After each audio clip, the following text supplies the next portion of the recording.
Welcome to Anu's classroom. So I thought I will do a short video. I'll try to make it as short as possible, where I will discuss, like, I've been going through the question papers and the previous assignment papers and all since the few days for this MMPC 11. So initially I felt like topics have been asked hither and thither.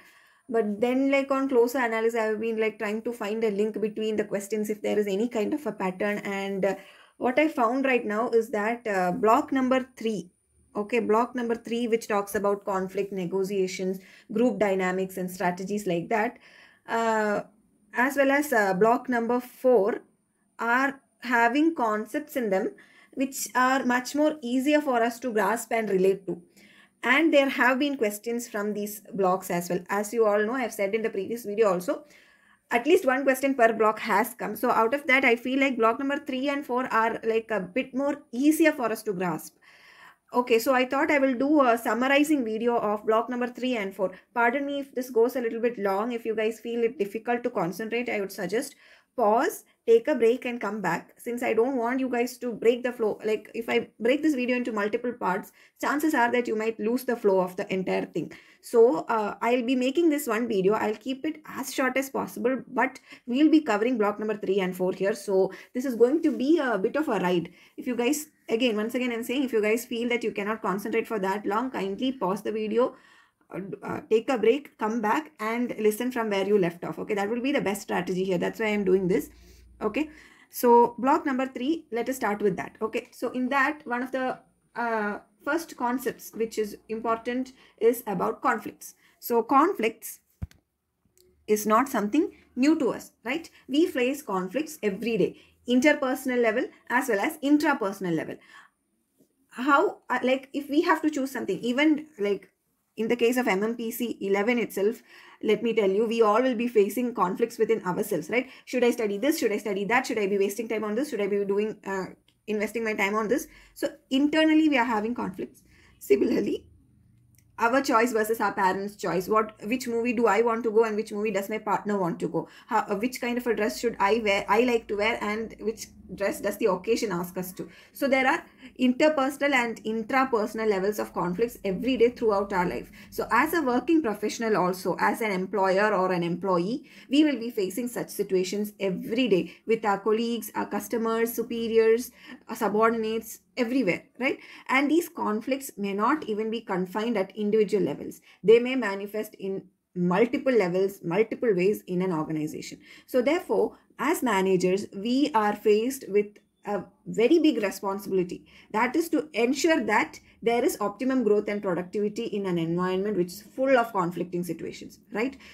Some managers are of the opinion that conflicts are good for the organization, whereas some people think of it as a negative thing. But too much of anything good is also negative, is what I feel about conflicts. If there are no conflicts, if everybody is doing the same thing, there are no differences of opinions, nothing, it will become very boring. But if it is too much, then it will become too stressful that you feel like it's better if we are out of there, right? So this is one such thing which, we have a saying in Malayalam. I don't know if you guys have a similar thing in other languages. Adhigamayal amrudum vishamana is what we say. That is, if taken in a larger quantity, even amrit becomes poisonous. Okay, so conflict is something of that sort. So what is this exact concept of conflict? It is, what is conflict? You can say it as, they are natural disagreements. Okay, natural disagreements among individuals or groups that differ in attitudes, their beliefs, values, needs, right? So what are the disagreements on or caused due to the attitudes of people, beliefs, values, needs, all those things. So it has both positive as well as negative sides. It may be needed at times, but too much of it is not good. So as I said, traditional view, it regards all conflicts as harmful, and it is associated, conflicts are always associated with violence, turbulence, agitation, destruction, irrationality, everything bad. Conflicts means bad. Fighting, bad, right? Conflict indicated as sort of like a malfunctioning within the organization or even within families, right? Conflict is bad. You guys please don't fight each other. That's what, right? Yeah. So it felt like in organizations or in families, when there is a conflict, we feel like we all are failures. The family is failing. Similarly, the organization is failing apart. So if the organization is failing, who's at who's the, what you can say, who is to blame? Managers, right? So it is the management's failure to bind employees and the organization together. That is why there is conflict. The manager is good for nothing. That is what the traditional view used to be. But behavioral view, or a more modern view, says that conflict, if it is logical and so conflict is the logical and inevitable outcome in any organization. If people are put together, or if one person is with themselves even, conflicts will occur. It is a natural process. So organizations, being groups of people working together to achieve a goal, will definitely have all these people, though they are trying to work together to achieve a common goal, they have their own perceptions, they have their own behaviors, they have their own perceptions, attitudes, values, and their own individual goals as well. So those goals, those attitudes, perceptions, behaviors, they may come into conflict more than once. So in such a case, conflict is bound to arise. What we should do as good managers is not to completely avoid conflict, but rather resolve. That is the magic word here. Resolve the conflict and restore the understanding, the trust, the openness between the people who are working together, right? That is why even in families, we have therapies, we have counselors, right, who try to bring together reconciliation. We have to resolve conflicts, find a way to work together, understand each other, trust, openness, all these things. Outside and inside organization, it is the same thing. Just you are applying the same principles, but in a different setting. That is it. So conflict, if you can write about conflict in much, what you can say, from that particular aspect as well. So it is not something different in an organization. It's just that in an organization, it is dealt with in a much more professional way than what we do in our families or in the personal sphere, right? So that is the behavioralist view. Okay, behavioralist view. Next, we also have the interactionist view. Okay, interactionist view. They accept conflict and also encourage it. So traditional view, bad. Its conflict is bad. Behavioralist view, conflict will arise, so we have to resolve it. Interactionist view is something on a more higher dimension. That is what accept and even encourage conflict is what interactionists say. Not only accept it, but also encourage it. Don't encourage it too much though. Encourage it moderately.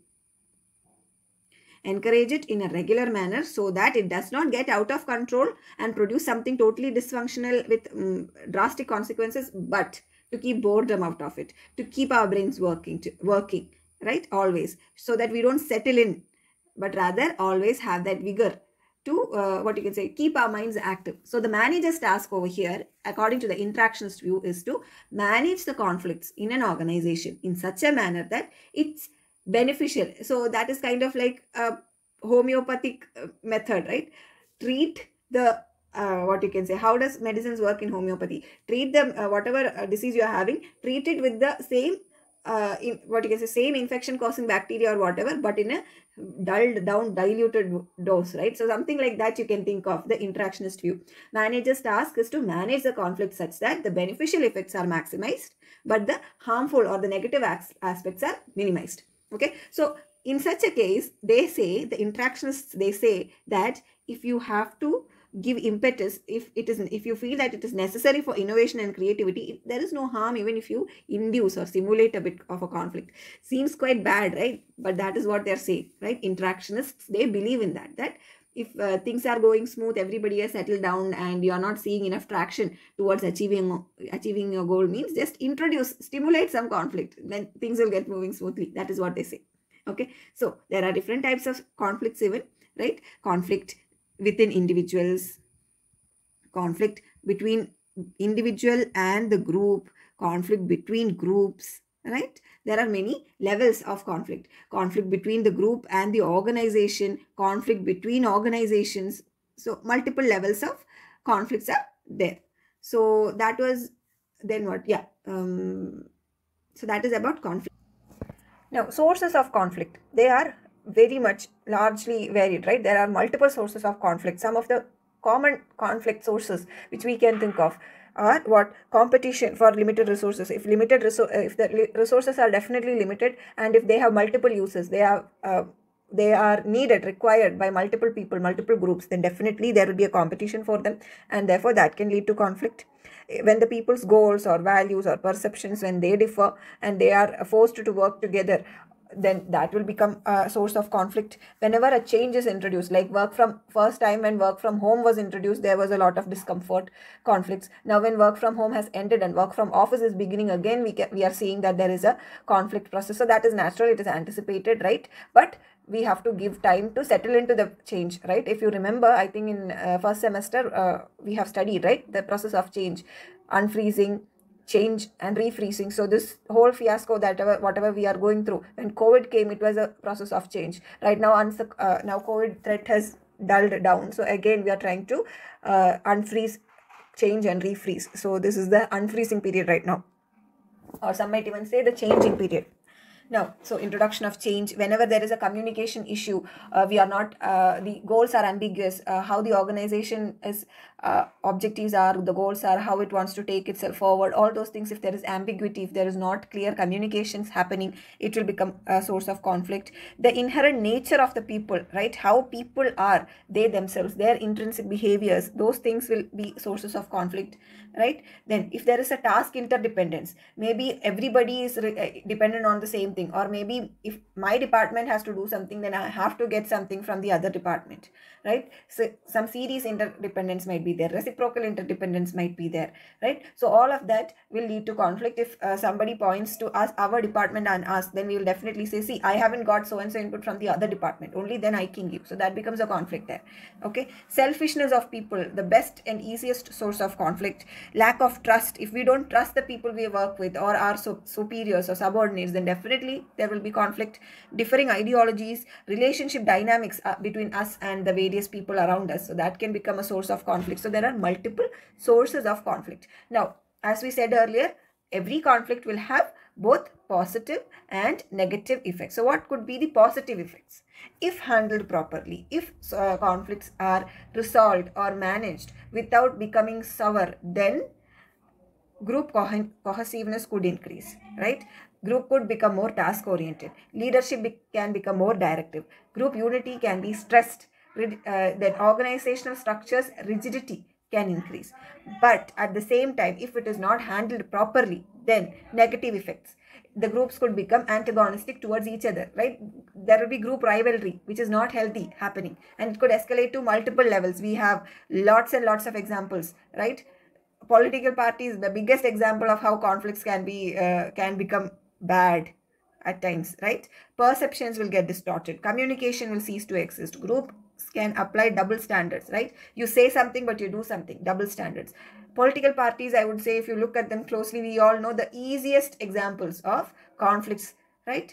Negative effects of how conflicts can happen, even positive effects also at in some angles. When you look at political parties and how they work, the Indian political situation, you can talk about them in the positive light as well as in the negative light, just how or which angle you look from them. So in case such a question comes, why not, you can definitely write examples of such things, whatever you see around us, but just make sure that you present it from the managerial point of view. That is it. Okay, that is, as managers, how are you looking at such issues and what you are observing from it, what do you understand from it, and things. So that way you present the examples, it is well and enough. Okay, so that being the positive and negative effects, since we said, right, interactionists and behaviorists, they all say that conflicts do bring about its own benefits. So what are these benefits? It clarifies, whenever there is a conflict, it clarifies what the real issue is here. Okay, it increases innovation, because if there is conflicts, at least some people will start thinking how this can be avoided, what can you do better to make this not happen or resolve this, like that, right? So it increases innovation. It serves as a catalyst, and it whenever a solution for conflict, there is a resolution for conflict, then it solidifies the intergroup relationships, and intergroup conflicts can solidify the group itself, right? So those are some of the benefits of conflicts.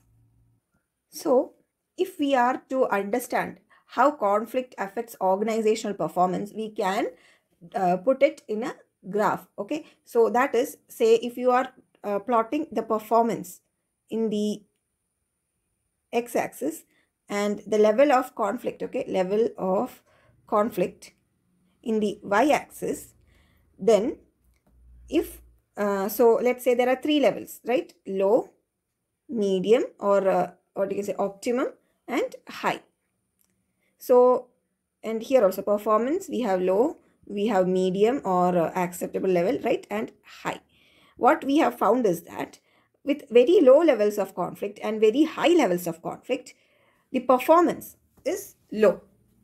Okay, but with medium level of conflict, we have found that, or with a little bit high degree, low to medium level of conflict, we have found that the performance is at its best. So if you are drawing the graph, it will come like this. Okay, task conflicts. But so this is for task. Okay, but if it is a relationship, then with low levels of conflict, we'll see that the performance is the best. Whereas with very high levels of conflict, generally relationships are not at all very good good performance they have, right? So relationship conflicts and process conflicts. Okay, so this is relationship. At the say also process. Okay, process level conflicts have such a graph. So this is how conflict is related to organizational performance. I hope you got that. This is a graph. It feels important, right? So I hope you got it. If they ask a question about conflict and how it affects organizational performance, you can draw this graph, explain whatever we have explained so far. Okay. So how can we identify this being how conflict and organization is related? How can we identify functional and dysfunctional conflicts? That is the next question, right? So we have all agreed in the last few minutes that the conflict to organization performance has something sort of a bell curve kind of, right?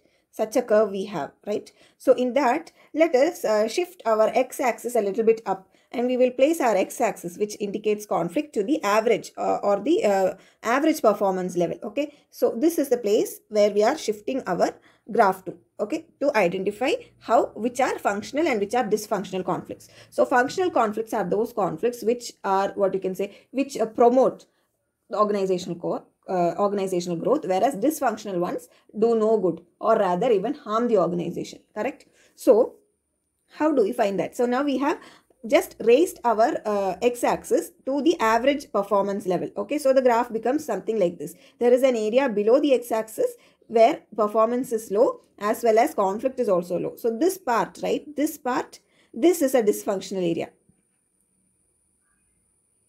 This is a dysfunctional area where conflict does no good or even harm. Similarly, there is another area here with high conflict where performance is again low. Correct? So this part is also a dysfunctional area because it will definitely harm. Even if this doesn't harm as much, but this area of dysfunction definitely harms. Okay, so here this part is definitely the functional area. This is where functional conflict happens. So now I will do one thing. I will divide this functional area into two. Okay, so from here to here and here to here, or below this part and this part. Okay, so over here from low to optimal, we have scope to stimulate conflict and reach peak performance. And once it has reached peak performance, our concentration should be on resolving conflict so that it doesn't go to this dysfunctional area, right? So from low to optimal, we can simulate conflict. Once we have reached the optimal, the most highest performance, now it is time for resolving the conflict. Okay, so this is how we can identify functional and dysfunctional conflict. I hope this is clear to you. Now we'll talk about the 5 stages of conflict process. Okay, so the first stage 1, is the potential opposition or incompatibility. Okay, we have opposition or incompatibility. Second stage is a stage of cognition, that is recognition, cognition and personalization. Cognition and personalization. Third stage is the intention stage. That is, how do we intend to handle this conflict, right? Are we going to collaborate? Are we going to compromise? Are we going to avoid? Are we going to accommodate? Such things, right? Fourth stage is the behavior stage. And the fifth stage is the outcome stage of conflict. So first stage, we try to communicate, we try to structure the conflict. Okay, why? Because we are starting to see that there is a potential opposition or incompatibility between parties. Stage 2 is the cognition and personalization, where we perceive or feel that conflict. Third stage is the intention stage. How are we going to handle this conflict? Are we going to collaborate? Are we going to compromise? Are we going to avoid or accommodate? Fourth stage is behavior. How are we going to behave? How are the parties going to behave when there is a conflict, and how others who are outside the conflict going to react to these conflicting parties? Okay, and the fifth stage is outcome. Are we seeing an increased group performance or decreased group performance? If we are seeing increased group performance, then it is good, conflict has become good. But if you are seeing decreased group performance, then it means that our conflict has gone too far into the dysfunctional area. Okay, so those are the 5 stages of conflict process. Then another thing over here is the Forsyth's model of conflict. Okay, how it happens. Forsyth's model of conflict. So how it happens is, see, we have over here, let us start with routine group interactions, right? Always people interact. So routine group interactions happen. Therefore, there is bound to be disagreements, right? When groups interact, people interact, disagreements are bound to occur. People confront each other. Confront means what? We go and speak up. Hey, I didn't like what you're doing, or I don't agree with what you said. I think what you're doing is wrong, or I have a difference of opinion. Things like that. That is confrontation. Once you confront, chances are that those confrontations could escalate. So we have conflict here. Okay. Once you escalate, and if we have, when people start discussing about how we can resolve, then we can say that the escalation is coming to the escalation becomes down, right? De-escalation happens. And once we get to a consensus, then resolution happens. And once conflict is resolved, we go back to our routine group interactions, right? So this is the Forsyth's model of conflict resolution. Okay, so I hope this much is clear to you. I know this video is getting lengthy, but I will be covering a lot of things in this one video. Again, I'm repeating, if you guys feel bored, if you guys feel that you are not able to concentrate, please pause the video, take a short break and come back. Okay, I'll be doing this in one stretch so that you guys can have a flow here. Okay. So the next important thing over here is about conflict management. So there are 3 frameworks our text is saying, right? We have Thomas framework, we have Parikh's framework, we have the contingency framework as well. So in case, so I'm not going in depth into these 3. I suggest you just go and check them out. Okay, if you guys are feeling it difficult, if you guys are not understanding, let me know. Maybe I'll see if I can do a detailed video if time permits. Okay, but just for an overview, Thomas framework, it says that the primary conflict management tactics is either cooperativeness, okay, cooperativeness or assertiveness. So according to them, according to Thomas, to manage conflict, you either cooperate or you assert your views. That is what Thomas framework is saying. Okay. Then Parikh's framework has actually 8 styles of conflict management based on basically 2 modes. Okay. Either avoid or approach. Okay. So this has 2 modes. Either avoid conflicts. Okay. That is avoiding or postponing those conflicts, or approach them aggressively. Okay. So that is confrontationist view. Okay. Avoid or approach. That is what Parikh is saying. Parikh's framework is saying. So there are 8 styles of conflict management in Parikh's model. Okay, so that is, if you are going for avoidance, you can go for resignation, appeasement, withdrawal or diffusion. If you're approaching, then you can confront, you can compromise, you can negotiate, you can go for arbitration, that is through courts, settlements through courts or law firms, right? Then we have the contingency framework, where we talk about collaboration. So here we have 3. Okay, we talk about collaboration, we talk about bargaining, and we talk about power play. Next, we have to talk about how conflicts can be prevented. So a question might come from this. One type of question which might come is, Are conflicts always bad? Okay, a good possibility that this could come. Like, I feel like this is a good candidate for a question. I'm not setting the paper, so I can't be sure, right? So if a question comes for 20 marks saying, talk about your views that conflict is not always good or conflict is not always bad, or what are your opinions, whether you think that conflicts are always bad or something. You can talk about what conflicts are. You can talk about the different views of theorists on about conflicts, right? The traditional, the behaviorist, and the interactionist view, and such things. And then you can talk about your opinion about how you believe conflicts are for an organization, right?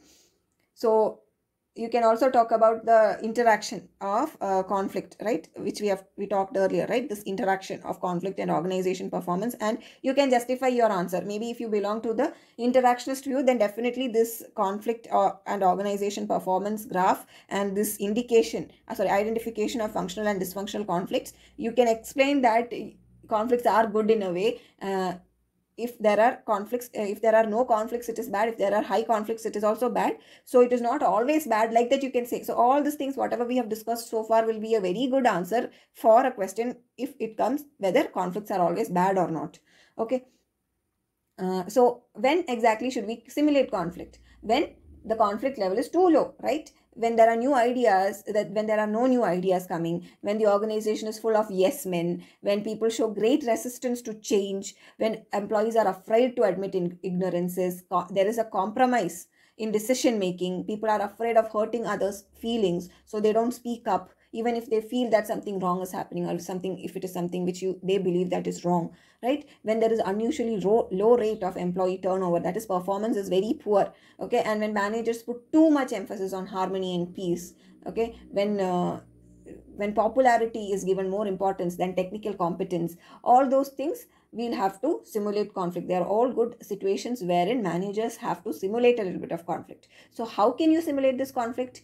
We can manipulate communication channels, we can alter the organization structure, redefine jobs, alter tasks, regroup people, right? Alter the personal behavior factors, like change the personality characteristics of the leader, create some kind of a role conflict, or develop a role incongruence, right? Suggestions only, it's up to you, wild imagination, however you want to simulate conflict. So usually these are things that are done by your HR department, right? So if you guys have taken HR as your specialization, then definitely this is a very good subject, right? This is one of the important subjects for HR managers. Actually, if you have taken HR and a specialization and you're finding this topic difficult, I would suggest spend more time on it. Okay, because it has very good tips on how HR functions. And once I read through this whole chapter, to be honest, I started understanding HRs, like why they are so cruel. Right? How much they are also having their hands tied, something like I started understanding, or like I started connecting more with why HRs are doing. And I personally, for like my own HRs, now I can empathize with them, right? So that is what. So how, and then again, how do you resolve such inter-party conflicts, and when should you resolve?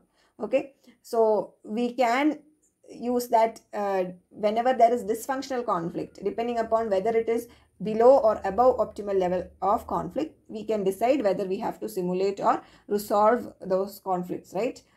Yeah, so that is about conflict management. Then also there is one place where Gandhian modes of conflict resolution is set, right? The Gandhian approach to conflict resolution.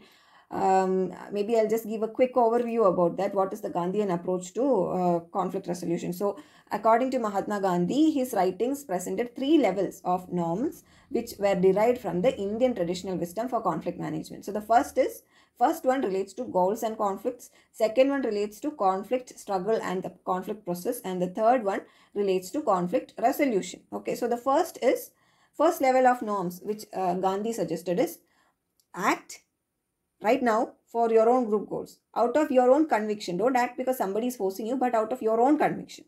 Define the conflict. Okay, state the goals, clearly, try to understand the opponent's goals, emphasize on the common and compatible goals, okay, and state conflict relevant facts objectively look at it. Don't look at emotionally, but rather objectively. Have a positive approach to the conflict and look at it as an opportunity to meet the opponent and opportunity to transform the society and transform ourselves. Okay, so that is his first norm. Second norm, which relates to conflict, struggle and process, is act non-violently, obviously, right? He is the man of non-violence. Act non-violently in conflicts. Act in a goal-consistent manner. Be constructive. Act openly rather than secretly. Do not cooperate with evil. Be willing to sacrifice. Do not polarize the situation. Do not escalate the conflict. But nowadays, what you can see all around us is people trying to polarize situations. People trying to escalate conflicts rather than finding out whether it is optimal or disoptimal, whether conflicts have become dysfunctional or not. People just want conflict in everything and anything, right? So Gandhi says don't do that. Look at it objectively, look at it from a third perspective and think through things without using too much of emotions. That is what he said. Okay, and a third and final level of norms according to him relates to the conflict resolution. So he's saying to resolve conflicts by seeking negotiation, positive self-transformation, and transform yourself as well as the opponent. Okay, insist on essentials rather than non-essentials. Do not trade with essentials, but be willing to compromise on non-essentials. See oneself as fallible, admit your mistakes, maintain consistency, be generous to your opponents, right? Do not exploit their weakness. So naturally, he's the person who said that if one person slaps on one side, then you should show your other side of the cheek, right? So be generous with your opponents. Do not exploit their weakness and do not judge them harder than yourself. Trust them. Okay, that might be one of the things which got them killed, but still, aim for conversations rather than coercions. Seek the solutions that can be accepted by both of you, both the parties. Okay, never coerce the opponent and convert the opponent into a believer of the course. Okay, be open to convert yourself as well. Okay, so Gandhi mainly says to be open. Now, I'm not saying that all that he said is true, or I'm not going to get into that kind of a politics or anything over here. Neither do I want you guys to do that in the comment section. But look at it from the managerial perspective, and as we are doing, look at it from the point of view of how you can make use of the teachings, or you can make use of his experiences, his words, and apply it to wherever you are standing. Okay. So that is about the Gandhian conflict. So these are, I guess, the main things about conflicts here. Okay, the next one part is about negotiation. There is also again, so what is negotiation? What is negotiation? How can you define negotiation? It is the process, I'll write it down. It is the process. Negotiation is the process of reaching at a mutual agreement. Okay, this is the key word here. Reaching mutual agreement by two or more parties, or the conflicting parties, definitely, because conflict is inevitable and negotiation comes into picture whenever there is a conflict, right? So there are four phases of negotiation. The first one is investigation. Investigate and prepare. Okay, so investigate, prepare your negotiation strategies, bargain for the best outcome, and agree once things are favorable to you. Like make it a win-win situation. Negotiation always talks about a win-win situation here, right? So both parties win. That is what negotiation is all about. So this bargaining, there are two types of bargaining. Okay, there are two types of bargaining strategies. One is the distributive bargaining, okay, which operates under zero-sum condition. That is, gain will be made at the expense of other. That is kind of like a win-lose situation. That is distributive bargaining. Okay, and integrative bargaining, that is what I said earlier, win-win situation. Integrative bargaining is what I said, right? Win-win situation. When we generally talk about bargaining, both people feel satisfied if there is a win-win situation, but sometimes it is always a win-lose situation. You don't want to be at the losing side, right? So integrative bargaining actually produces more satisfactory outcomes, unlike distributive bargaining. No, it's a no-brainer, right? Win-win is always best than win-lose. Win-win is better than win-lose, correct? So those are the various types of bargaining strategies. Now, some of the factors which bring about effectiveness in negotiations, or the people who are negotiating, is one is the personality of the people who are doing this negotiation, the moods and emotions with which through which they are going through, the culture from where these negotiators come from, even gender differences among the negotiating parties, all these things, the location of where it is taking place, the physical setting, that is how the people are seated, okay, what is the physical distance between them, the time passage, the deadliness of the issue, the audience characteristics, all these things, okay, can play factors in how effective negotiation is, right? Similarly, the ethics of people who are involved in the negotiation. If people lie, if they deceive, if they give false threats or false promises, if they inflict harm, direct or indirect, if they misrepresent, if selective disclosures happen, then it is a ethics issue in negotiation. And when it comes to third party negotiations, there will be either a mediator or an arbitrator, like a judge or a lawyer or somebody like that, and a conciliator. So these are the three third parties for negotiation. So some of the common mistakes which happen during negotiation: failing to negotiate, accepting the first offer, okay, letting your ego get in the way, having unrealistic expectations, getting overly emotional, okay, letting past negative outcomes, okay, letting past negative outcomes affect the present ones. All these things. These common mistakes in negotiations also happen while we negotiate for job offers after our interviews. Now that you are studying MBA, if you guys do attend an interview, please keep in mind these negotiation strategies and go, okay? You know better now. Next, we'll talk about job stress. Job stress has not, I think maybe once or so, one short answer type has been asked, okay? Job stress. So there is a chance that, maybe this time job stress they decide to ask as a, say a 20-mark question or so. So that's why I thought I will take up job stress also in the important concepts review. So what exactly is job stress? What is stress basically? What is this thing? We all are stressed. I'm stressed, you are stressed. Right now you guys are going through extra exam stress, and I'm going through how stress of how I can get to you the concepts as early as possible so that it becomes helpful to you, right? I've also had some like personal reasons why I couldn't post for a long time, and that has really set my schedule also back, right? So what is stress? Everybody is stressed right now, right? So stress can be defined as the non-specific response of the body to any demand made upon it, okay? I'll write it down. Some people get stressed, and how does it come out? As depression. Some people stop eating, some people overeat, some people just can't get out of their washrooms, right? Body reacts in weird, non-specific ways to any kind of demand that you make of it. Maybe it is to make a phone call. How many of us, if we have to make a phone call and we have to speak in English, it stresses us out so much that we just don't want to make that call. We just don't want to take that call, right? So that could be a stressor, right? So again, there are mainly three stages of stress, okay? So we can talk of the three stages of stress as the first phase is the alarm reaction. You're alert suddenly, right? You don't know what to do. Oh my god, right? First time if somebody calls you and you're an introvert, the first thing is, what why is this person calling me? That is the first thing we think, right? As introverts, maybe if there are any introverts, you guys can relate, right? Why is this person calling me? Why is he calling me now? Why can't he just message, right? So that is the first one, alarm reaction. Second stage is the resistance. That comes like, should we take it, should we not take it, should we take it, should we not take it, right? Maybe I should wait for some time, they'll just cut and go, right? That is, we are trying to cope with the stressor, okay? That is the resistance phase, which is kind of like the longest phase in stress, okay? And the third one is exhaustion. The third place is exhaustion. Maybe we just give up, or maybe we say, some people might say, okay, let's face it, whatever it is, let's face it. Some people may go like that. Some people may just become downright depressed and go about thinking that they're not good for nothing. Maybe we have mixed emotions. Sometimes we might go positive about it, sometimes we may go negative about it, right? Maybe we may overeat, whatever it is. At one point of time we will get exhausted. That is the third phase, okay? So those are the three phases of, or three stages of stress, okay?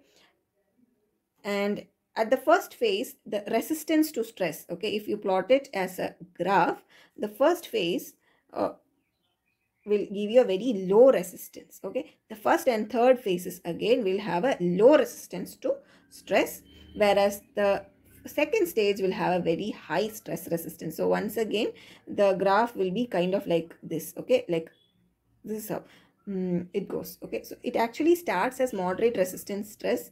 Okay, falls down and then again goes back up. So this is more or less like how it happens actually. Okay, so this is how the stress stages of stress resistance curve actually happens. And again, the performance to pressure curve we can write, right? This is the stress curve. Again, if we are plotting pressure in the x-axis and performance in the y-axis, the curve we get is the stress curve. And the stress curve also has a normal distribution, where with very low pressure performance will be very low, very high pressure, okay, low, and high pressure also performance will be very poor. But moderate pressure, moderate levels of pressure, we can see very high performance in terms of what you can say, performance, very high performance we can see. So this is the stress curve. So pressure high, very low is no stress at all, very high is very high stress. Now there are different types of stress. Okay, there are psychological stresses, societal stressors, organizational stressors.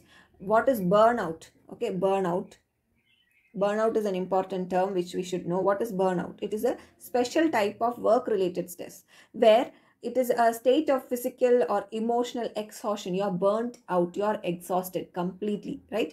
It involves a sense of reduced accomplishment and loss of personal identity.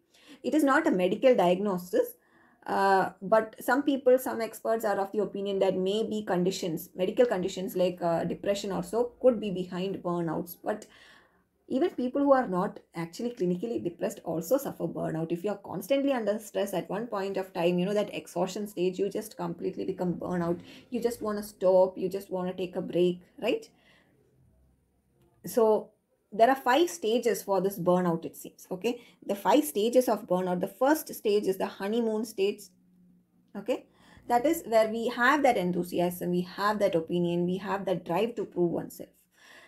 Then stress comes. Okay, there is an onset of stress. We feel stagnated, we feel like we are not as productive, there is a reduce in our productivity, we start getting anxieties, we are irritable, we overwork, right? Third is chronic stress. Okay, we are frustrated, we just neglect our personal needs, we are resentful. Fourth becomes burnout. Okay, completely exhausted, we are despair, even physical symptoms might start showing up. Fourth stage is the burnout stage. Fifth stage is habitual burnout. Okay, habitual burnout. So what is habitual burnout? We start seeing that people at this stage actually need support and they're struggling to function. So that is some kind of a clinical depression kind of stage. You know, people might find it very difficult to go about, do their daily course, even, you know, get out from bed or eat, sleep, like feel like dead inside kind of thing. That is a habitual burnout. At that point of time, definitely people need to have that support from outside, support from friends, family. However, at that point of time is when a person actually needs support the way they need it, right? So that is burnout. So these are the 5 stages of burnout. It is not just for the exam point of view. I believe that everybody should be aware of such concepts. Okay, because God knows how many of us, you know, our friends, relatives might be going through these different stages of burnouts. It's very difficult to identify, right? Then there is something called as rust out. Okay, burnout, and then there is rust out. So what is rust out? Rust out is boredom and physical at workplaces. Like, I'm just sitting here doing this excel work, it's like I've got rust in my joints, right? Like, so boring. So work which is uninspiring, it fails to stretch the person knowledge wise or intellectually, whatever it is, so that they become disinterested, they become apathetic and alienated. So that is rust out. Now, how can people cope with this kind of stress? Individuals and organizations cannot remain in this continuous state of tension. That is what I told, right, earlier also, that conflicts lead to stress. And if it becomes too high, then there is too much stress and people cannot function properly in such a continuous state of tension. So we need to have some kind of coping mechanism to cope with this stress and deal with this stress. Okay, that is, put an effort to master the conditions which are putting us in this kind of a harmful stress levels, threats or challenges, when something of a routine or ready-made solution is not available. Okay, then we have to find our own ways of coping with our stress. We can try to cope with it physiologically. Okay, uh, through emotional reactions, like find out how depressed or anxious you are and try to find a way to bring back that positivity. Okay, try ourselves. So that is physiological. Then from social perspective, okay, measure the effectiveness of our interpersonal relationships. Maybe, try to avoid antisocial behavior or acting out, then maybe it could reduce our stress a little. Psychological perspective, okay, include short term consequences. Try to, give a like try to do something, like if there is a small goal, once you achieve it, compliment yourself. When I was studying in my school, especially difficult subjects and all, like whenever I feel like I can't do this, I'm getting bored, this is too long, I just can't do it, kind of attitude, like sometimes we get, no, MMPC 11, MMPC 9, you guys also might have felt, you look at the book, it's like too much is there. Yeah, I don't know if there is a quick revision, and if that video is too long, I just can't cope with it, right? This girl is going on and on and on. She's not even stopping. I don't even know whether I'm doing the right thing, wasting my time with this video. Things like that we might feel, right? So what I used to do is that, like, I used to also have these kind of thoughts, when I was studying. So what I used to do is, like, I used to keep short targets. Okay, I finish one block properly within this particular amount of time, I'll reward myself. Maybe it is a small candy, or maybe go out and listen to some 5 minutes of music, or go for a walk. Maybe I'll treat myself with something I like to eat or something like that, and I try to achieve that goal. And whether or not I achieve, I try to reward myself as much as possible. So over time, what happened is that I was able to develop that kind of mechanism where I could have that, that resistance, or what you can say, an ability to achieve those targets. And I used to reward myself for those things, small things. Maybe it is buying something I really like, I really wanted for a long time, or even, having a piece of candy, whatever it is, whatever makes me feel happy, that okay, I have done something good. So that was my way of coping with exam stress at that time, and trying to make myself productive. So coming back to our stress, right? Job stress. How can we manage stress? So personal strategies, work-life balance, keep a positive mindset, have social support, try to have that social support, try time management skill, coping skill, leisure time activities, to do some physical exercise, check your diet, seek professional help if nothing works out, right? From organizational perspective, try to see if a job redesigning could help, try to see if any goal settings could help, right? Because stress is something which is inevitable in our personal as well as work life. There's no point complaining about stress. Okay, it's going to be there. So all stress, but you should realize that all stress is not bad or negative, and they can be managed and they can be prevented. So in order to manage or prevent or make positive from that stress, what an organization can do, they can try to do a stress audit, use scientific inputs, right? Check with the company doctor to see if anything can be done, spread the message, things like that. At individual level, what can we do? Stay alert, take risks, stretch for success, overcome obsolescence, take a hard look at ourselves, like look into the mirror. Okay, or cut back on excessive hours, excessive exercise, pamper yourself. So that is what I used to do. Okay, get involved, warm up slowly. Okay, even practice relaxation techniques, release pressure on the job, avoid isolation. So those are some of the things that can happen, can be done to cope with stress. So I hope job stress part also you guys are confident now. Now we'll quickly talk about group dynamics and teams, and we'll wind this video up. Okay, group dynamics and teams also we will talk, and then I'll wind it up. Okay, so group dynamics. What is group dynamics? Naturally, organizations, they are made with people, right? Groups of people coming together. So what is a group? Group is made up of people, definitely more than two, right? Who communicate regularly, share the goals, interact with each other over time, so that effective and effective bonds can be built up between people. And that is when a group occurs or gets created. Okay, you can say, or else you can also say that a group is two or more people interacting interdependently to achieve a common goal. Or a group is two or more individuals interacting in which existence of all is necessary for the needs of the individual group members to be satisfied. So there are lots of ways in which you can define group. Pick any one which is easiest for you to memorize and keep it memorized. If a short note comes or a 20-mark question comes, you should be able to write what a group is. Okay. Now, so what are the features? Definitely it consists of two or more individuals. There will be common objectives, interests and goals for the group. Members of the group will be interdependent, and groups can be formal or informal. So in an organizational setup also, groups are extremely important because larger goals such as those of organizations cannot be achieved by a single person, right? It needs various groups working in unison. Then only we can achieve such larger goals, right? So how do we develop a group, right? So in the beginning, let's say there are three people all working independently, right?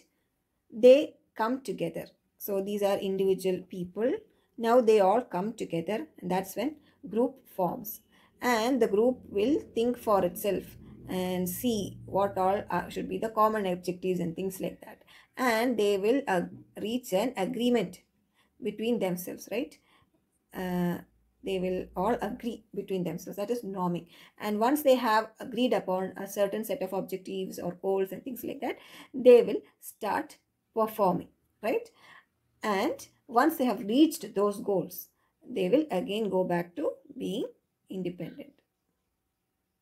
So that is the stages of group development. So first, when we start out, they are independent. At the end also, they are independent.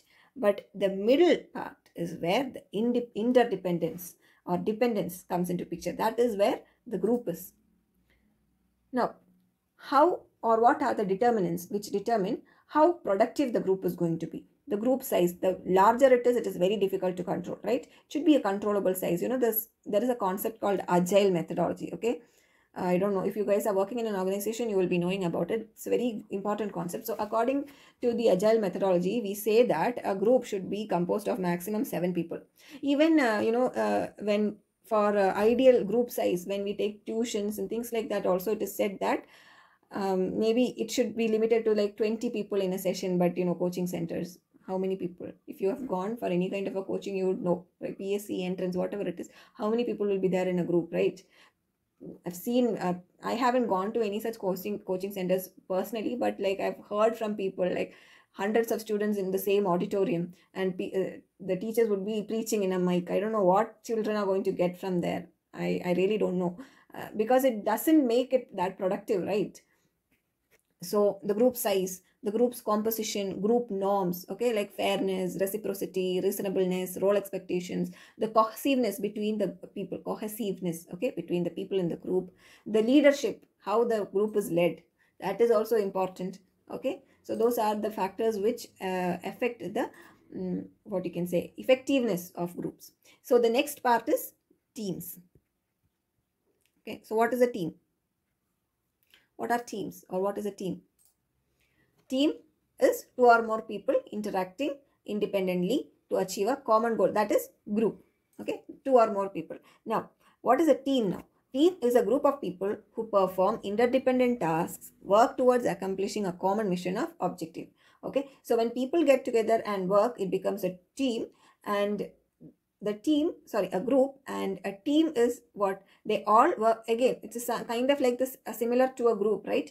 Team is again a group of people who perform interdependent tasks to achieve a common mission or a specific objective. Like our Indian cricket team, they are a group of people, right? They are a group who are working towards achieving a win for India in any of the match they play, right? It is a team. We don't say Indian cricket group, do we? We say Indian cricket team. So that's what. So why do they call them team and not group? Okay, why? Because teams are more matured than groups. Okay, they have a kind of interdependence amongst the members which is in a higher degree than in a group. Okay, and the team also works in the direction of achieving team goals. So all the people in a class are a group, but teams have a special feeling, right?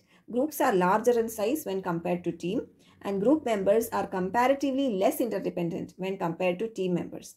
Team members also display larger sense of common purpose as compared to group members. Suppose say you and your lab partner. So the whole class is a group. But if there is a competition, then you and your partner is one team. There is only one objective for you guys. What is it? Your team should win.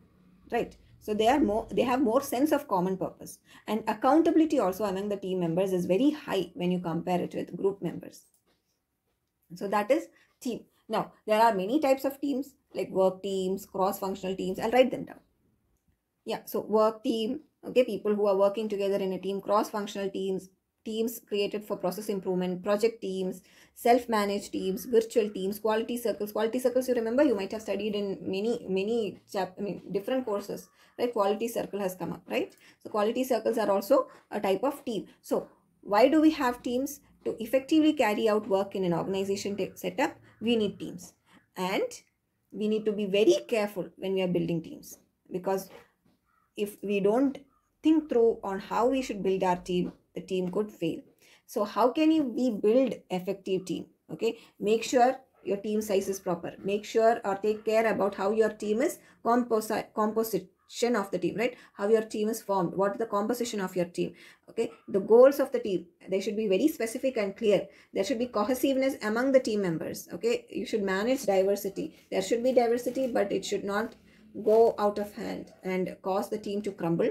Okay, and we should always promote trust among team members. There should be good leadership and adequate training, and there should be proper management of conflict within the team if it has to work, right? So now, what are some of the problems that could affect our teamwork? If there is a change in team composition, then it might lead to a discomfort for the other team members. It might sow conflicts among team members when suddenly one person is replaced in a team, one or two people are replaced from a team. Okay, then it will affect teamwork. Then interpersonal relationships could affect teamwork. Communication related issues might happen. Okay, ineffective leadership, if there is role ambiguity, if there is lack of trust, if the other team members feel that one of the team members are dominating, then again there is a problem in the team. If there is lack of motivation or morale, it becomes a problem. Okay, if there are disagreements amongst team members, then it becomes a problem. So how can we avoid or overcome all these things? Through proper leadership. Okay, how can we avoid? Make sure your team size is adequate, and for effective coordination, communication, collaboration, and cooperation, always focus on the technical competence and the problem solving and interpersonal skill of the people who you choose to put in a team. Always encourage open communication, maintain clarity, okay, about the goals and activities that the team will have to carry out, and encourage shared leadership. Focus on the behavioral aspect of team members. Encourage the decision makings based on consensus of all team members. Ensure that the team has a very supportive environment. Team and the people who compose the team have a very supportive environment around themselves. Make sure that you give them regular training whenever as required, so that the team remains on track, right? So these are a few things about teams. So with this, I think maybe I will wind this video up. So this is one of the some of the important concepts which I felt might come up, right? So in case you guys have anything else, then let me know. If you are finding any concept difficult, I'll try my best to make a video out of them before your examinations. All right, so thank you so much for listening in, and all the very best for your examination. I hope you guys get easy questions this time. Okay, whatever it is, use your presence of mind and write. Okay, so all the very best, and thank you.